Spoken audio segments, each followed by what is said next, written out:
Soit.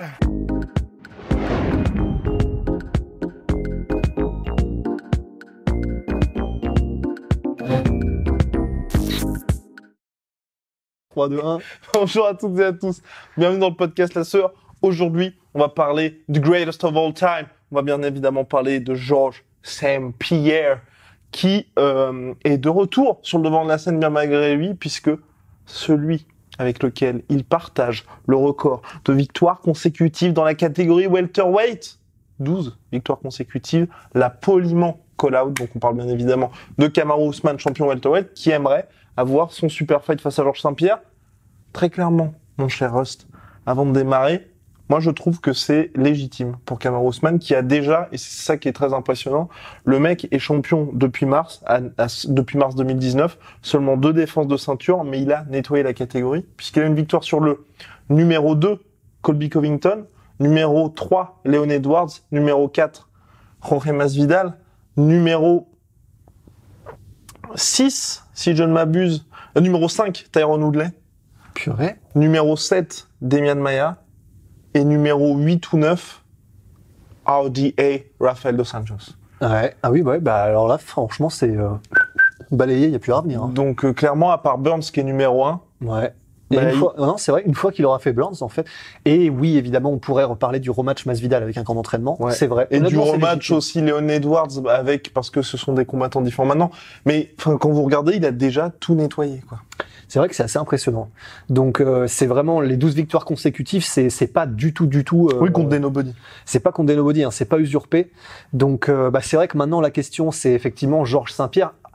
Alors si je suis tout à fait honnête, en vrai, j'aimerais bien. Je trouve que Georges St-Pierre, il faut entre guillemets, c'est pas que c'est le passé, je veux pas faire le mec, mais je trouve qu'il faudrait presque entre guillemets le laisser tranquille en fait. Je pense que là, il en a fini en fait. Je pense vraiment. À mon avis, la dernière chose pour laquelle il était chaud de revenir, c'était Khabib, parce que ça lui aurait fait un 3e titre, parce que c'est contre Khabib qui était invaincu, qui est ce monstre, etc. Et Kamaru aussi l'est, mais c'est pas le même challenge pour GSP. Et c'est un petit peu, je sais plus si c'est Gary Tonon ou si c'est Kron Gracie, mais quand on lui demande, je crois que c'est Gary Tonon. En gros, quand on lui demandait et alors du coup, qu'est-ce que t'aimerais bien combattre, les Marcelo Garcia, les GOAT, etc. Enfin, on est dans le monde du grappling, du jiu-jitsu brésilien. Et il répondait non, mais ça c'est une autre génération et je dois les respecter et ne pas les call out, même s'ils sont encore entre guillemets en âge de compétitionner, etc. Et ben il disait, donc je sais plus si c'est Kron ou si c'est Gary Tonon, je crois que c'est Gary Tonon parce qu'il me semble pas que Gary Tonon ait affronté Marcelo Garcia alors que Kron Gracie a affronté Marcelo Garcia. Et donc voilà, en tout cas, ce qu'il disait en substance, c'est l'ancienne génération, ce sont les GOAT des anciennes générations. La meilleure preuve de respect que je peux leur donner, c'est de ne pas les call out. Et après, Kamaru l'a fait de façon très respectueuse. Il ne respecte rien, oui, non, complètement. Très respectueuse. Il a juste dit s'il a toujours le feu. Il a juste dit, si c'est dispo, voilà.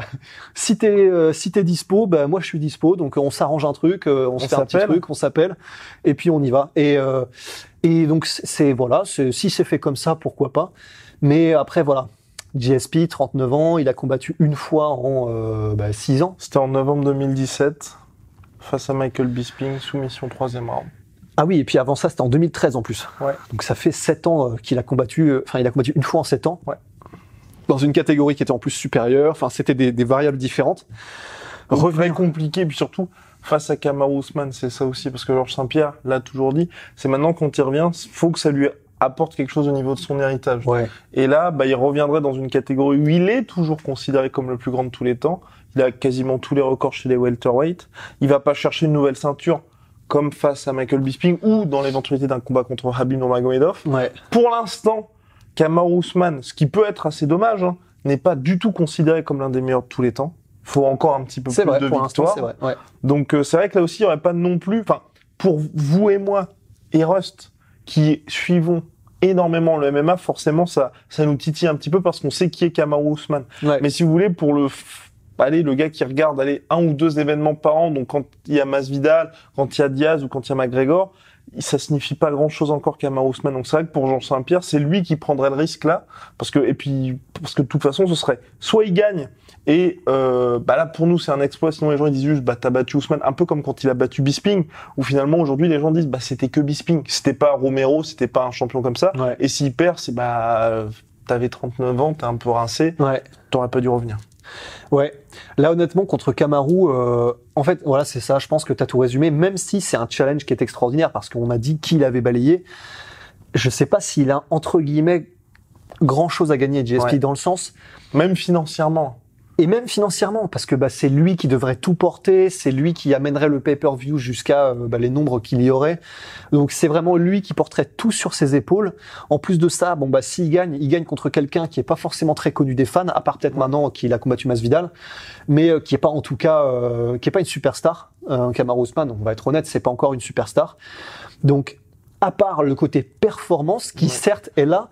Et quand on dit que c'est pas une superstar, c'est pas du tout quelque chose de personnel par rapport à Kamaru Usman parce qu'on l'adore. C'est pas non plus quelque chose qui sort comme ça. Vous allez sur les conférences de presse de l'UFC, post-fight, les chiffres déjà des embedded, et ensuite vous regardez les chiffres de la conférence de presse d'après-événement.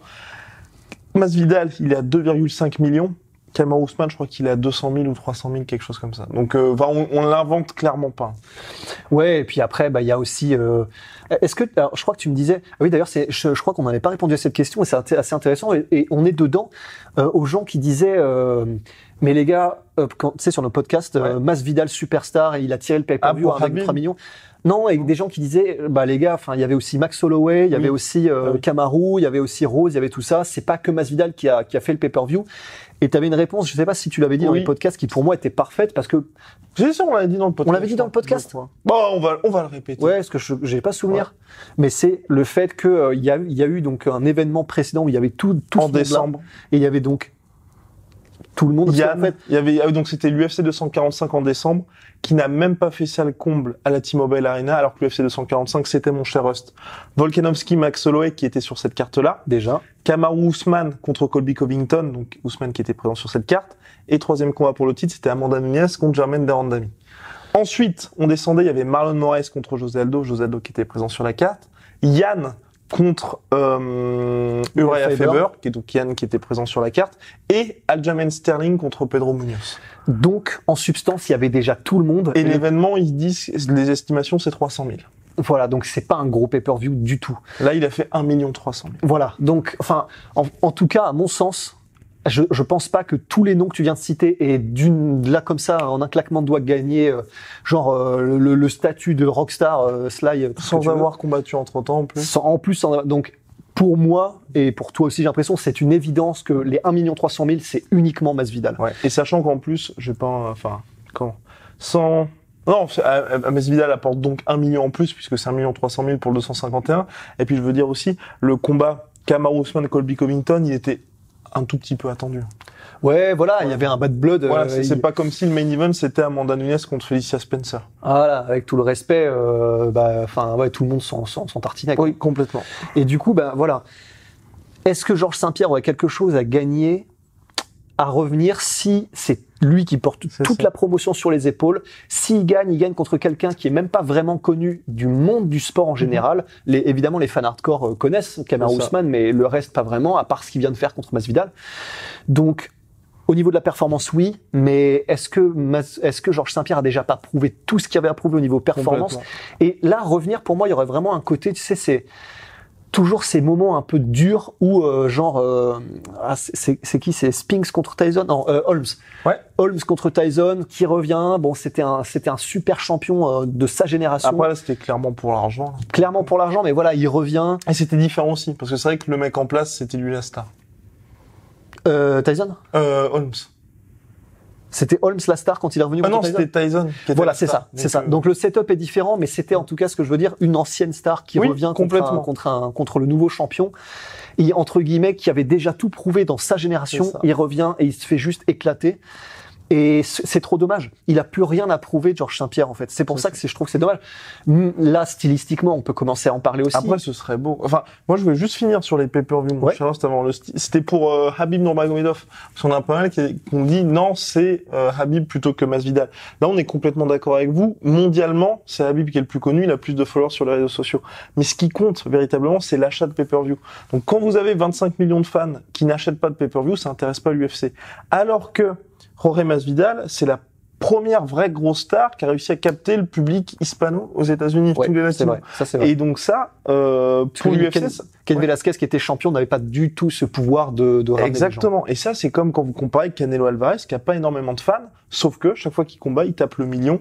Il tapait avant parce que maintenant il est chez DAZN, mais parce que tout le Mexique est derrière lui quand il combat. Et donc ça, c'est beaucoup plus important qu'un mec comme Khabib Nurmagomedov qui, certes, va battre des records d'audience avec plus de 20 millions de téléspectateurs sur la chaîne en Russie, mais ces 20 millions de personnes, ils ont leur abonnement en Russie. Ils vont pas lâcher $60 pour payer le pay-per-view. Alors que Masvidal, les mecs vont lâcher les $60. Et ce qui compte vraiment à la fin des fins pour l'UFC, c'est pas combien de personnes vont regarder, c'est combien de personnes vont acheter le pay-per-view. Mais les gens, du coup, te répondront, ouais, mais après le combat contre McGregor, ça se trouve, maintenant, Khabib aussi fait 1,5 million de pay-per-view. Eh bien, mon cher Rust, le combat juste après McGregor, qui était contre Dustin Poirier, la seule estimation qu'on a, c'est 1 million. Par le manager, et ce million-là, qui a été donné, cette somme a été donnée par le manager de Khabib Nurmagomedov.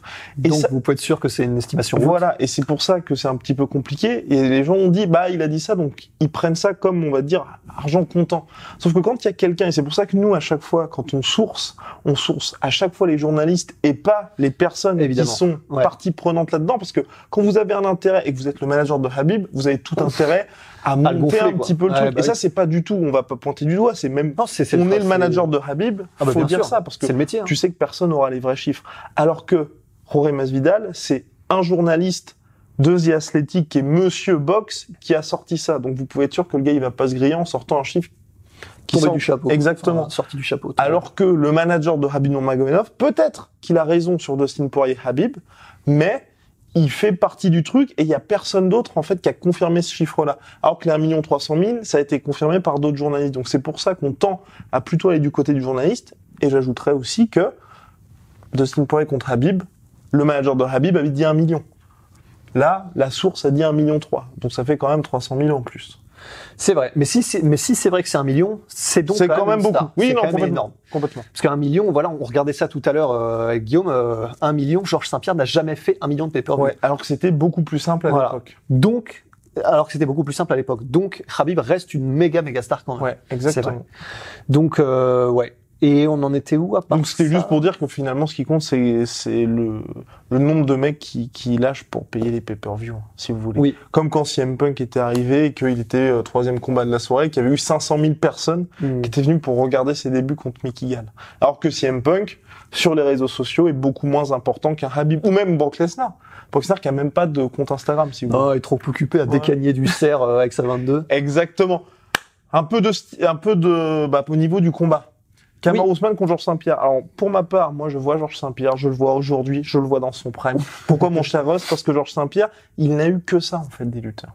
Ça, c'est vrai. Et pour moi, ça, il a eu que ça. Nous avons eu la chance d'aller voir Georges Saint-Pierre s'entraîner à Montréal avec l'équipe olympique de lutte canadienne. Il fait ça tous les jours aussi. Donc, il est avec la crème de la crème du Canada. Et même aujourd'hui encore, il fait ça. Alors que Kamaru Usman, il est dans une génération où certes, il a un niveau de lutte qui est absolument monstrueux, mais il n'y a pas de pur lutteur comme avait Georges Saint-Pierre à son époque. Donc, pour la première fois, je pense que si Kamaru Usman affrontait Georges Saint-Pierre, il serait face à quelqu'un qui vraiment, au-delà de la difficulté avec le timing et puis même debout, tout ce qu'apporte Georges Saint-Pierre, qui pourrait même lui poser problème du point de vue de la lutte. Ouais, c'est vrai.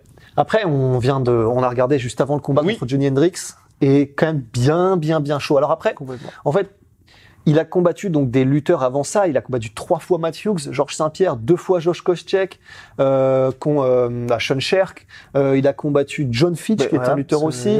Il a combattu, en gros, c'est vrai. En plus, donc, pour des combats, 3 fois. Bon, Et Matt Hughes aussi. Et donc, il a combattu énormément de lutteurs. Il a combattu donc des gars qui n'ont pas peur d'aller au sol, des gars qui n'ont pas peur du clinch, déjà des gars qui n'ont pas... BJ Penn, qui n'a pas du tout peur d'aller au sol. Non, absolument. Donc en fait, c'est vrai qu'il a déjà tout connu, et il a connu des gars aussi qui étaient extrêmement forts physiquement. Enfin, tous les lutteurs à ce niveau-là sont extrêmement forts physiquement. Après, t'as des... Bon, par exemple, contre Johnny Hendricks, parce qu'il y a eu aussi Johnny Hendricks. Alors en fait, c'est assez horrible parce que donc contre Johnny Hendricks, clairement, il y avait un différentiel de puissance qui était flippant, et en faveur de Hendricks, pas de Georges Saint-Pierre.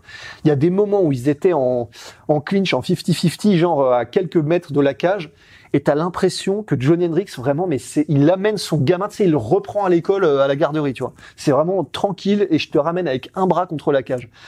Et c'était flippant. Le différentiel de puissance était flippant. Même au sol, GSP n'arrivait pas à maintenir vraiment Hendricks. Enfin, il était beaucoup trop puissant et avec une technique de ouf parce que Johnny Hendricks est un très très bon lutteur. On parle de Prime Johnny Hendricks.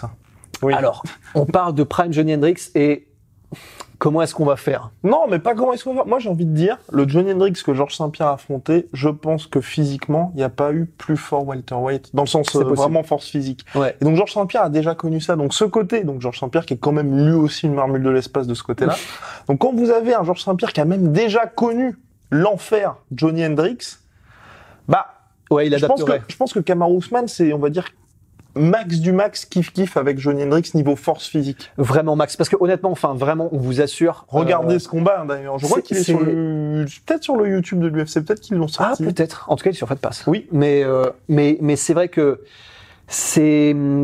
il est cheaté en fait. Ah oui. On peut dire ça en tout cas. Il est cheaté dans ce code, dans ce GTA 4. Johnny Hendricks, c'est pas normal, c'est presque pas normal. J'irai pas plus loin, c'est pas normal, c'est presque. T'as l'impression que c'est pas humain en fait. Ce qu'il arrive à faire, Georges Saint-Pierre. Et comme tu le disais, Georges Saint-Pierre, c'est un peu comme Cro-Cop en fait. C'est-à-dire que c'est un gars, il a passé tellement toute sa vie. Et je sais que Cro-Cop est un striker, mais c'est Brendan Schaub qui disait qu'il avait jamais connu de mec aussi solide en clinch que Cro-Cop. Le mec ne bouge pas en fait. Donc c'est un rock. Ouais, t'essaies de bouger, en fait, c'est une statue en bronze, tu vois. Enfin, et du coup, Georges Saint-Pierre, c'est un peu pareil. Les gens à l'entraînement disaient, bah ouais, essayer de bouger Georges Saint-Pierre, c'est un mec qui fait ça depuis tellement longtemps, qui est tellement habitué, c'est quasi impossible. Et quand t'as un mec comme Johnny Hendricks qui arrive et qui joue avec, mais vraiment, enfin, tranquillement, sans forcer, t'as l'impression, parce qu'il a fini, il était bien, Johnny Hendricks, qui encore une fois est incroyable, sachant que c'est un mec qui est explosif, qui est bon. Et donc.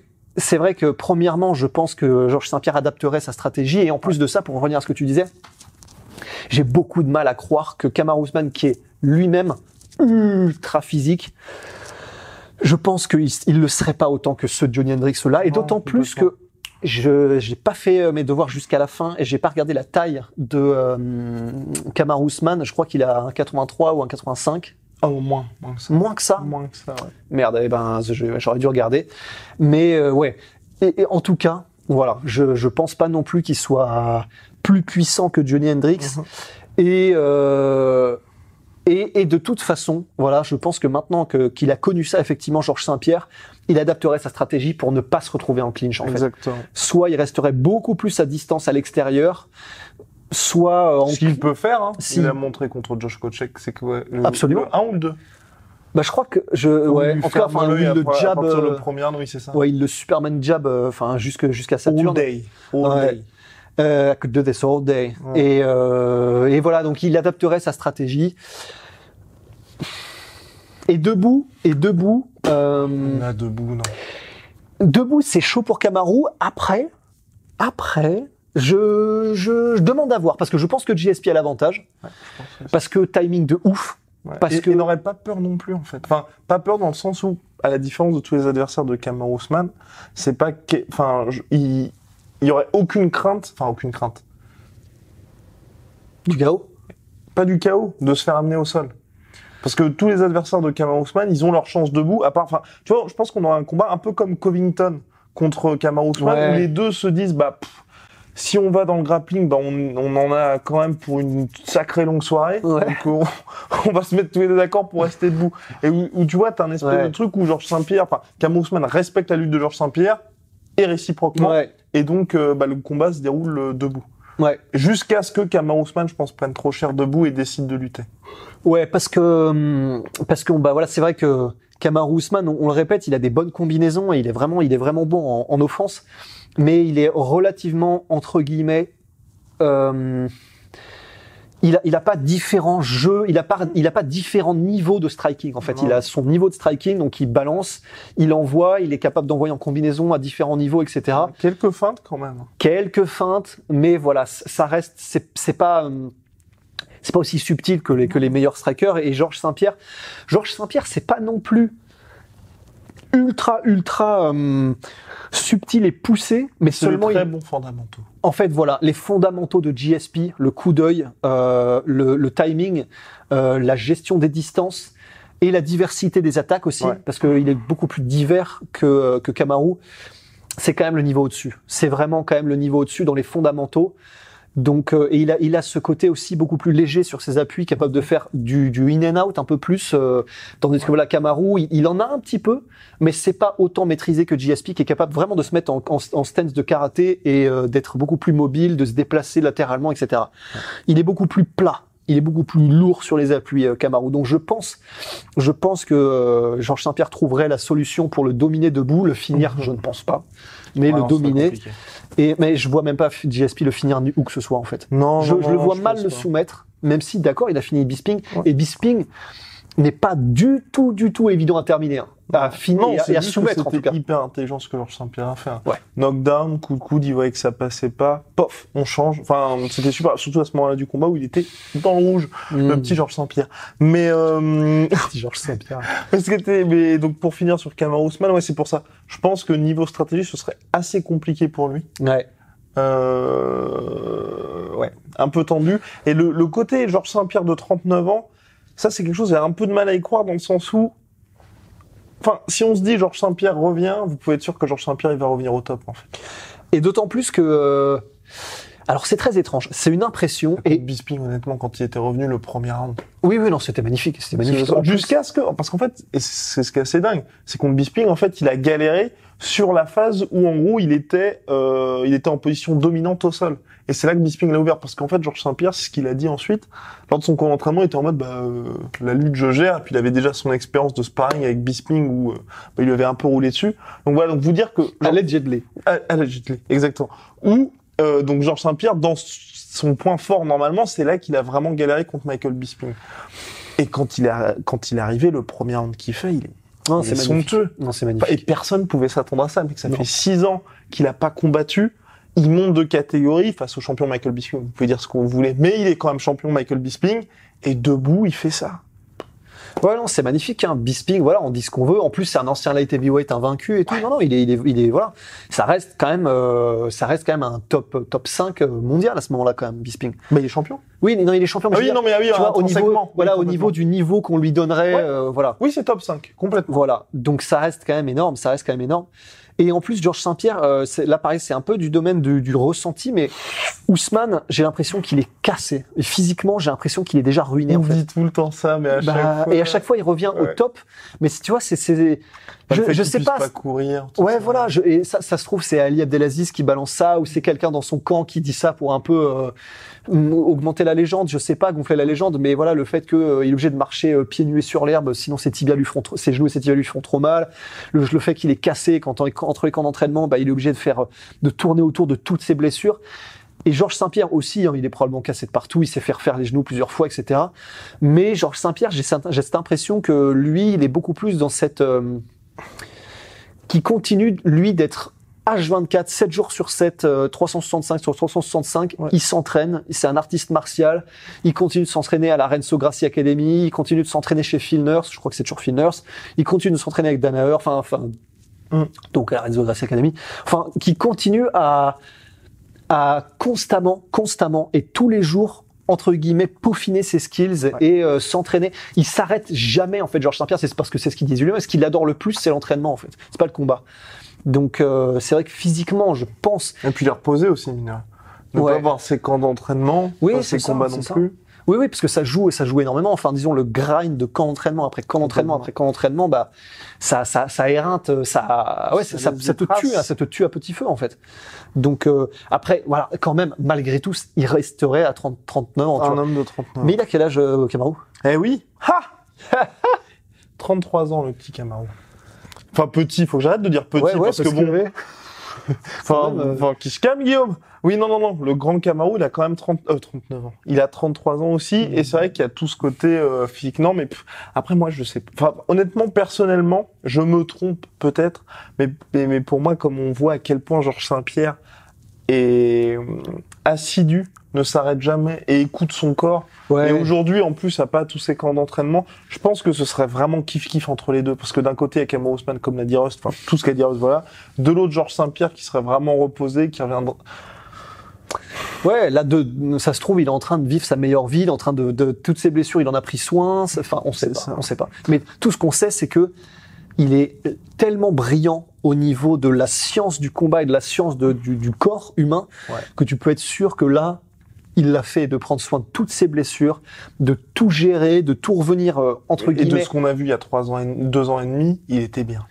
Ouais, il était bien. Bah, à part ça, il était quand même prêt. Oui, mais ça c'est guéri. Mais c'était plus même guéri par le jeûne intermittent d'ailleurs. Exactement. Ça a participé. Oui. Et il est, par exemple là, il était quand même prêt à revenir pour Khabib Nurmagomedov. Donc on fait juste qu'il soit prêt pour ça. Qu'il y ait eu aussi ces rumeurs de weight cutting, qu'il a testé un weight cutting pour faire le poids à 70 kilos. Ça veut dire que physiquement il est prêt. Enfin, je vois mal Georges Saint-Pierre tenter un pari comme ça quand pour lui, l'héritage est tellement important que il va pas faire comme ça et se dire pile ou face, soit je me fais rouler dessus, soit ça peut passer sur un crochet. Et puis entre guillemets, il a gagné ce droit de choisir quoi. Ouais. Enfin, il a gagné ce droit. C'est vrai. Il a gagné. Comme Darren Till. Ouais, c'est ça. Il a gagné ce droit. Ouais, c'était une citation de Darren Till lui-même. J'ai gagné ce droit de. Je vais pas refaire la citation, mais en gros, d'acheter de belles fringues, des belles voitures, il a ruiné son corps, il a gagné ce droit. Là, c'est Georges Saint-Pierre, c'est pareil. Georges Saint-Pierre. George. Donc voilà, je pense que c'est tout. N'hésitez pas à nous donner votre pronostic sur ce combat. D'ailleurs, c'est, mon cher Rust, il y avait, donc là, c'est Georges Saint-Pierre contre Kamaru Usman aujourd'hui. Mais Prime Kamaru Usman contre Prime Georges Saint-Pierre. Bon, pour moi, en fait, je mettais un petit peu. Ouais, je mettais ça pareil, en fait. On est d'accord, mais moi aussi. Parce que, même là, aujourd'hui, il continue de s'entraîner avec Freddy Roach, ce qu'il ne faisait pas, par exemple, au début. Georges, ouais. Georges. Et puis, par contre, Kamaru Usman. Trevor Whitman. Exactement. On n'a pas pu énormément voir le travail qu'il avait commencé à effectuer parce que c'est vrai qu'il était à 1 mois, je crois, au début de la collaboration lors du combat contre Jorge Masvidal. Mais c'est vrai que ça, je suis assez impatient de voir le prochain combat de Kamaru Usman, et là ce serait intéressant contre Gilbert Burns, de voir les ajustements et de ce que peut lui apporter quelqu'un comme Trevor Whitman, parce que là pour le coup, le striking de Kamaru Usman, qui a été tant décrié, déjà je trouvais qu'il était quand même décrié. Oui, contre Demian Maia. Ah oui, ouais. Il y avait eu de gros progrès, j'avais trouvé, contre Colby Covington. Ouais. Et là, j'ai envie de voir ce qui se passe, parce qu'il y a eu quelques petites images qu'on fuitait avec Justin Gaethje. Et franchement... Ouais, c'est beau. C'est pas beau, mais... Qu'est-ce que tu veux dire? Qu'est-ce que tu veux dire? Non, je veux dire, c'est pas beau, mais ça a l'air efficace, et il faisait, on va dire... C'était kiff-kiff avec notre cher Justin Gaethje. Après, bon, ça reste... C'est quoi, c'est sur... C'est sûr, c'était des images volées, j'avais vu ça sur Twitter, sur le dark Twitter. Donc, pas les pieds. Non, ne foutez pas les pieds. Mais donc, bref, assez intéressant de ce côté-là. Ouais. Parce que pour le coup, c'est ce qu'on disait avec Rust, hein, ça fait peur. Oui, dans la combinaison Trevor Whitman, Kamaru Usman, et avec des sparring comme Justin Gaethje. Ouais. Allez, slap sound. Big shout out to my sweet protein. Ouais, god damn, si, le pantalon. Le pantalon my protein, voilà. Moins 45% avec le code LASFEUR. 45%. 50 G's, 45 G's. Ouais. Et aussi à Venom, notre très cher sponsor. Venom, quand même, sponsor de l'UFC. D'ailleurs, j'ai vu un truc. Sponsor de Ramzan. Yes, le lien dans la description. Et d'ailleurs, Venom, ils ont fait un truc, et bon, on nous sponsorisé, donc j'en profite parce que c'est vrai. J'ai toujours voulu, et d'ailleurs, big shout out à Ahmed Salamov du MMA Factory qui utilise en fait une balle. En fait, c'est un espèce de bandeau. Eh bien, vous l'aurez le mois prochain, mon cher Rust. Franchement, en vrai, je serais tellement chaud, j'ai trop envie de l'avoir. Et en gros, c'est une balle, donc c'est un bandeau à laquelle est accroché un élastique, et t'as une balle au bout, une espèce de balle à moitié en mousse, machin. Et en fait, c'est la balle de Lomachenko, en fait. C'est le même principe que le truc de Lomachenko, et en fait, tu travailles ton coup d'œil, ta gestuelle, enfin ta précision. C'est beaucoup plus difficile que ça en a l'air. Ouais, mais c'est génial. C'est génial. Et j'ai tellement hâte d'en avoir une. Et j'ai vu que Venom en faisait. Exactement. Bon, ça va être mortel. Voilà. À la prochaine. À la prochaine, Guillaume. Soit.